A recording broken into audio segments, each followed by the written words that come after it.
प्रहसन पलटि सरकार घरे घरे आलोकीकरण योजना। उभय केन्द्र और राज्य घरे घरे बिजुली पहुंचाइबे बोली योजना करिसेंति। सरकार कार्यकाल शेष होबाकु बसिछि। निर्वाचनी प्रचार मध्य आरंभ होइछि। उभय सरकार सौभाग्य योजना और बिजु ग्राम्य ज्योति योजना को नहीं डिंडिम पिटुछंती। हेले असल चित्र पूरा भिन्न। आज भी सरकारी योजनारू वंचित सुवर्णपुर जिला जंगली अंचलर जौरा भौरा पंचायतर पुड़ामाल ग्रामवासी। संध्या हेला मात्रे प्रति घरे प्रस्तुत रहुछि डिबिरी आलुओ। संध्या पूर्वरु पड़ जाउछि ताटिक बाट। गोटे पटे जंगली हाथीर भय तो अन्य पटे गाँव बिजुली नाही।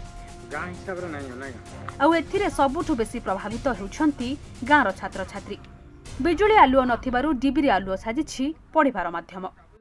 हाड़े इटा सेटा गगौथिसन भालू कुलिहा इटा सेटा गगौथिसन डरे मरे सबे जते भावरे बसीथिसु आर भात नूर रांधी साइले खाइले खाइसु नाहले नाही लाइन फाइन किछि नाही अंधारे ढुणे ढुणा हेई करी मचा के जायसु अधा या ट्रांसफार्मर के देखि करी हमर जीवनटा केड़े आनंद होउतिला किंतु ई लाइन लागबा बोली करी किंतु आज 10 बरस के हला न जे से लाइनर देखा नहीं जे आसुचे हम ठाने पैसा ठोकी के नौछन हमें जेन अंधार के से अंधार थी अछु।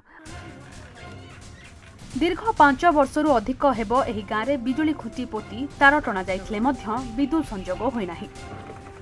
फଳରେ अंधार राति जीवन काटुछंती पुड़ामाल ग्रामवासी, जार प्रभाव जंगल जातीय द्रव्यठू नहीं कुटीर शिल्प उपरे पड़िछि। आउ एने जनसाधारण जिला प्रशासन और उबेस्क विभाग को बारंबार गुहारि कले मध्य फलशून। अन्यपटे हाथी सुरक्षा को दृष्टि रखी बिजुली संजोग करा जाई नथिबा बेले सौर लाइटर व्यवस्था करा जिवो बोली कहिसंती जिलापाल।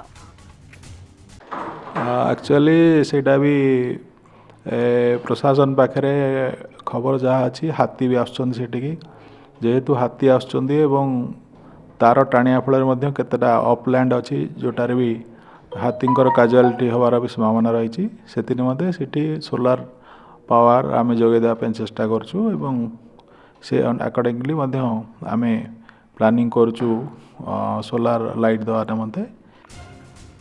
आगको आचरण विधि लागू हेबाकु जाउछि। एभଳି स्थले केबे बिजुली जलिब सुवर्णपुर पुड़ामाल बासिंदांक घरे ताहा बे प्रश्न घेରରେ। सुवर्णपुर तीर्थवासी पंडा, ईटीवी।